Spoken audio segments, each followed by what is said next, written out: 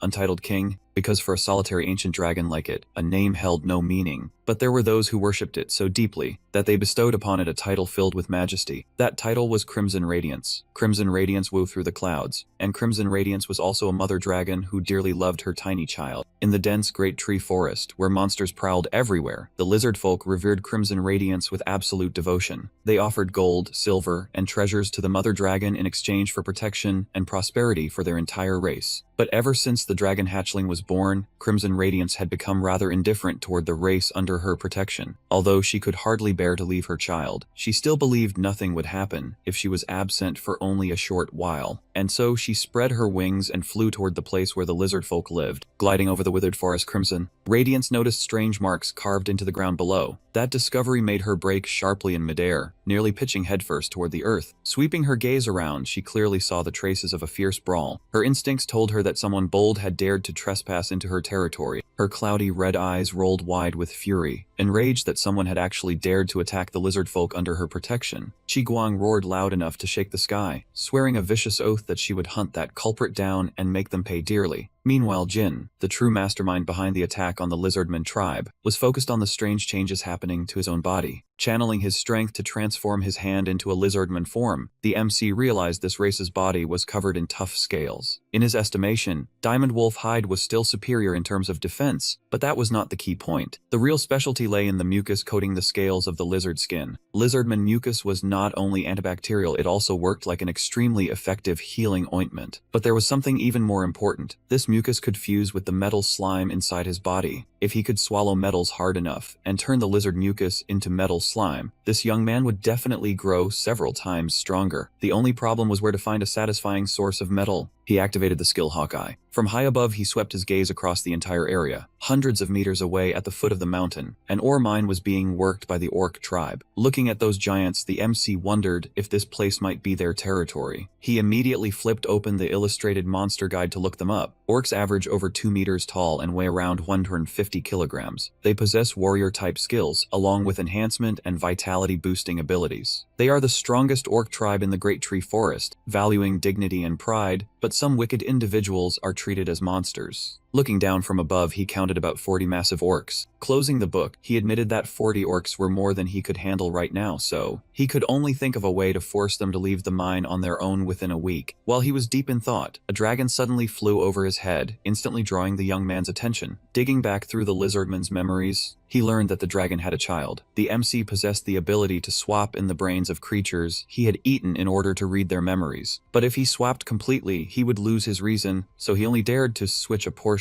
And from that very dragon, he came up with a plan that was both insane and somewhat despicable. Mother Dragon Qiguang clamped a wolf tightly in her jaws, her stern eyes looking downward. She tossed the wolf's carcass onto a pile of other animal meat, apparently working hard to stockpile food inside her lair. Just as she was getting everything ready, the baby dragon's tender cry of mommy rang out, making Qiguang turn back to look at her tiny child. The mother dragon carefully instructed the baby dragon on everything it needed to do while she was away. The mother dragon's eyes brimmed with affection as she looked at her child. She told the baby dragon to be good and wait at home until she returned. But the curious baby dragon watched its mother's silhouette and asked all kinds of questions, like whether it could go for a walk, practice hunting, or when it would be allowed outside. This seemed to anger the mother dragon. She shot it a warning glare and growled that it had better not even think about leaving the cave while she was gone. After carefully preparing food for her child, Qiguang slowly made her way to the cave entrance. She focused on drawing a magical barrier filled with countless interlocking magic circles, and once everything looked secure, she gathered momentum, spread her wings, and flew away, leaving the little dragon alone in the cave. Watching its mother's back fade into the distance, the little dragon looked sad and frightened, and the very moment the mother dragon disappeared from sight, the danger lurking around the baby dragon officially appeared. 30 minutes earlier, Jin had already arrived here, not far from Qiguang's lair. Holding the carcass of a deer in his hand, the MC wondered if he had taken the right route to the dragon's cave. What guided him here was the memory taken from the lizardman. He silently marveled that everything seemed much easier than he had imagined. Right after that, the young man hurled the deer's carcass forward, making it slam into an invisible barrier. Just as expected, the barrier instantly roasted the deer until it was charred black. He knew this place had a barrier because he had traced it through the lizardman's memories. But when he pushed his arm through the barrier, it did not react at all. Sure enough, this barrier was completely ineffective against creatures from Earth like him. Passing through the barrier, the MC headed straight for Qiguang's dragon lair. He slowly climbed up to the mouth of the cave. Without Qiguang knowing a thing, he had truly, successfully approached his target. When the baby dragon saw a stranger invading its home, it immediately became wary. As for the young man, he did not pay much attention to the little dragon. All he felt was his body aching after having to climb to such a dizzying height. His current appearance was a bizarre mixture of Zhu's lower jaw, the purple serpent's red scales, and several creatures from Earth. That alone was enough to fool the dragon's barrier, and right now, he looked a lot like an orc. The baby dragon stared blankly at the strange creature before it, then stammered and asked who he was. But Jin did not even bother looking at the baby dragon. The only thing that caught our main character's eye was the mountain of Gulver, piled up like a hill. Jewels glittered behind the little dragon. He calmly walked toward that tempting heap of gold. He thought to himself, even all the minerals in the mine put together could not compare to the massive treasure right in front of him. However, right as this young man was busy making his calculations, the baby dragon had silently crept up from behind, ready to snap him up like a fat, easy meal. Unfortunately, this tiny creature was far too young to face him, even if he only used one hand. He caught the little dragon in an instant, squeezing it so hard that it cried from the pain, while grumbling that this dragon was way too noisy. As soon as he finished speaking, the main character flung the tiny creature straight into the stone wall. The impact left the baby dragon covered in wounds. It could only curl up and weakly call out for its mother. 1 week later, the mother dragon returned to the cave after her long scouting trip. After searching for 7 straight days, she still had not found a single suspicious clue anywhere in the forest. The moment this massive creature stepped into the cave, she suddenly froze in shock. Usually, her precious child would happily rush out to greet her, but today, the silence was strangely heavy, making the mother dragon feel an ominous chill. Her gaze instantly turned as sharp and cold as a blade. Then she found the baby dragon barely breathing, its body covered in injuries as it lay collapsed on the cold ground. The Red Radiant's mother panicked completely, unable to understand what had happened to her child. Even so, her first priority was still to save the little dragon. She immediately cast a series of healing spells, using high-level recovery magic to treat her child, and the tiny body slowly regained its vitality. The moment it recovered, the baby dragon threw itself into its mother's arms, clinging to her tightly as it sobbed without a sound. When the Red Radiant's mother pressed it to explain what had happened, the little one cried as it described in detail the appearance of the intruder who had broken into the cave and beaten it half to death. And it did not stop there. That bastard had also stolen all the jewels, along with every bit of food the mother dragon had stored before leaving. Hearing the features her child described, the mother dragon immediately thought of the only race in the forest with fangs and blazing red skin. It was the orc tribe. Rage exploded inside her. She swore that anyone who dared touch her child would taste hell on earth. Then the gigantic creature let out a thunderous roar, shaking both heaven and earth. Meanwhile, Jin was hiding outside. When he heard the roar, he curled his lips into a wicked grin, knowing his plan to sow discord had worked perfectly. In the orc territory, a huge brute was frantically searching for the elder, because the patrol team had discovered a suspicious object during their mission. What they found was an extremely valuable-looking sword. Its blade was stained with blood, and it had been discovered in the bushes near the orc village. The orc elder stared at the sword with doubtful eyes. There was no reason for a treasure like this to be lying around in a random bush. He lifted it up and sniffed it, trying to detect anything strange, and immediately caught the thick, metallic scent of blood still clinging to the blade. It was dragon blood, and the instant the elder realized the danger, the Red Radiance mother was already charging violently toward the orc tribe. Her face was filled with fury, and her threat boomed through the air. It was time for these bastards to pay for what they had done. Deep in the dense forest where the trees grew thick and wild, a sea of fire suddenly erupted with terrifying force, burning everything in its path to ash. That horrifying flame was the ultimate technique of the colossal dragon. It burned one orc black in the blink of an eye, while her icy gaze locked onto the evidence. The blood scent on this orc's sword made the mother dragon instantly realize it was the blood of her beloved child. That discovery drove her insane, making her absolutely certain that the orc tribe was the culprit who had attacked her child. The last orc, with only a faint breath left, tried to scream for his comrades to run, because their entire tribe had fallen into a trap. From that moment on, the bloody war between the enraged mother dragon and the orc tribe officially erupted. The sound of war horns echoed out, gathering every orc warrior in the forest. The battle lasted for 3 days and 3 nights, and in the end the orc tribe still managed to claim victory. But the price was brutally high. Barely more than a dozen orcs survived, and those lucky few had no choice but to abandon the ancient forest. The corpses of the mother dragon and the fallen orc warriors instantly became a lavish feast meant only for Jin. From this moment on, the mother dragon's life had been completely extinguished. Far away, the baby dragon clearly felt that painful loss as well. Its tiny body trembled violently when it could no longer sense its mother's warmth. Tears streamed down its young face, and the pitiful creature choked out a broken cry for its mother. Its tears fell onto the cold ground, while its small body shook with wave after wave of sobs. Its teeth clenched so hard that blood began to seep out. The baby dragon simply stood there, crying in endless grief. A moment later, the tiny creature spread its wings. It flapped hard and shot up into the sky. Having lost its birth mother, it chose to leave this haunted forest behind and search for a new place to survive. In another corner, an ancient book flipped open, listing every monster the main character had devoured up to this point. First came the ferocious diamond wolf, next was the monster known as Zhu, third were the otherworldly lizardmen, followed by the grotesque brain species, and finally there was the legendary little dragon, along with countless other monsters. The book snapped shut because he had swallowed every creature recorded inside it. From this point on, he had no reason to remain in the forest. He decided to pack up and leave, hitching a ride on an old merchant's carriage. The old man said this route often produced amnesiacs, just like him. According to him, this region was full of strange things, from rejuvenating herbs and monster-dropped items